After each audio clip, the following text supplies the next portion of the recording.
सजदा किया करो। जब दिल हो परेशान तो सजदा किया करो।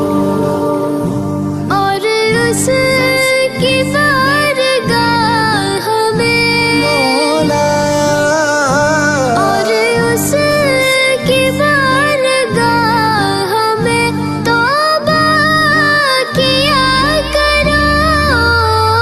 जब दिल हो परेशान तो सजदा किया करो।